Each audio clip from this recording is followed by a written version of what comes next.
నమస్తే సార్, నా పేరు Anusha sir. Shankarapuram village sir, Mullamuru మండలం, ప్రకాశం జిల్లా సార్. నేను నా సొంత గ్రామంలో ప్రకృతి వ్యవసాయంలో పండిస్తూ వ్యవసాయం చేసుకుంటూ సొంత పనులు పిల్లలను చూసుకుంటూ చాలా కష్టపడుతున్నాను సార్. కానీ మీరు తీసుకొచ్చిన పద్ధతులు,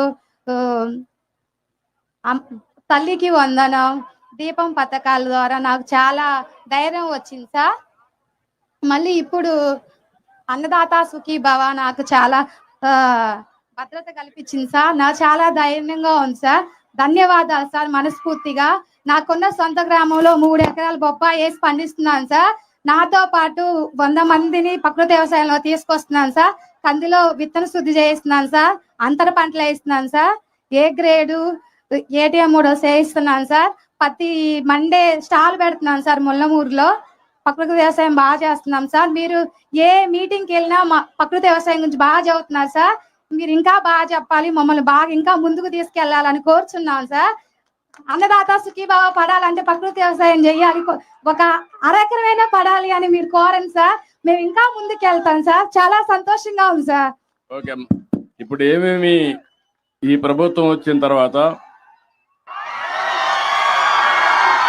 సూపర్ 6 లో గాని ప్రభుత్వం ఇచ్చినటువంటి సంక్షేమ కార్యక్రమాలు ఏమేమి ఇచ్చారమ్మా చెప్పగలుగుతావా? గ్యాస్ సిలిండర్లు ఇచ్చారు సార్ 2. ఒకటి తల్లికి వందనం ఇచ్చారు సార్. 2. ఎంతమంది పిల్లలమ్మా నీకు? 2 అమ్మాయిలు సార్. ఏం చదువుతారమ్మా? పెద్ద అమ్మాయి ఇంటర్ సార్. ఇంటర్. ఇంకొక అమ్మాయి? చిన్న అమ్మాయి ఏమో 8th క్లాస్ సార్. ఇద్దరికి వస్తా ఉందా? ఇద్దరికి వస్తుంది సార్. అంటే 30,000 వస్తా ఉంది. ఓకే, చాలా హ్యాపీగా కాదమ్మా. ఇంకేమేమి వస్తున్నాయి? తల్లికి వందనం వచ్చింది, పింఛన్ వస్తుంది సార్. మా మామయ్య గారికి నెలకు 4,000 పింఛన్ ఇస్తున్నారు సార్. మీ మామయ్య గారు 4,000 పింఛన్ ఇస్తున్నారు. అవును సార్. Okay, very good. తర్వాత ఈ రోజు వచ్చింది సార్. ఇది ఎంత వస్తుంది అనుకుంటున్నావు? 7,000 వస్తుంది సార్. 7,000 ఈ రోజు 3 సార్లు వస్తుంది సంవత్సరంలో. అవును సార్. 2 కలిపి రాష్ట్ర ప్రభుత్వం ఇస్తుంది సార్. అన్నదాత సుఖీభవ కింద 14,000, కేంద్రం ఇచ్చే 6,000. ఆగస్టు 15 వస్తుంది సార్. ఎంత మొత్తం? ఎంతమ్మా? మొత్తం 20,000 సార్. 20,000 అన్నదాత సుఖీభవలో పిఎం కిసాన్ లో వస్తుంది. అవును సార్. ఆగస్టు 15 మళ్ళీ మీ అందరికి ఫ్రీ బస్. ఎక్కడికి కావాలంటే అక్కడ ఆడవాళ్ళందరూ ఫ్రీగా తిరగచ్చు. ఫ్రీ బస్ సౌకర్యం, స్త్రీ శక్తి. చాలా హ్యాపీ సార్. అదే మాదిరిగా ఇప్పుడు మీకందరికి కూడా అమ్మా బియ్యం కూడా ఇస్తున్నారు కదా, రేషన్ బియ్యం ఇస్తున్నారు కదా. ఇంటి దగ్గరనే ఇస్తాం. కొంతమందికి ముసలి వాళ్ళు ఉన్నా, వికలాంగులున్నా ఇంటి దగ్గరనే ఇస్తున్నాం కదా. అవును సార్. పింఛన్ ఇంటి దగ్గరనే ఇస్తున్నాం కదా. ఇస్తున్నారు సార్. 1వ తేదీ ముందే ఇస్తున్నారు సార్. ఒక్కోసారి హాలిడే ఉంటే ఒకటేసారి ముందు ఇస్తాం, లేకపోతే మొదలు తారీఖున పేదల సేవలో తప్పకుండా మీ దగ్గరికి అందరూ వస్తారు. వస్తున్నారా? ఇంత ముందు ఎప్పుడన్నా వచ్చారే మరిగా?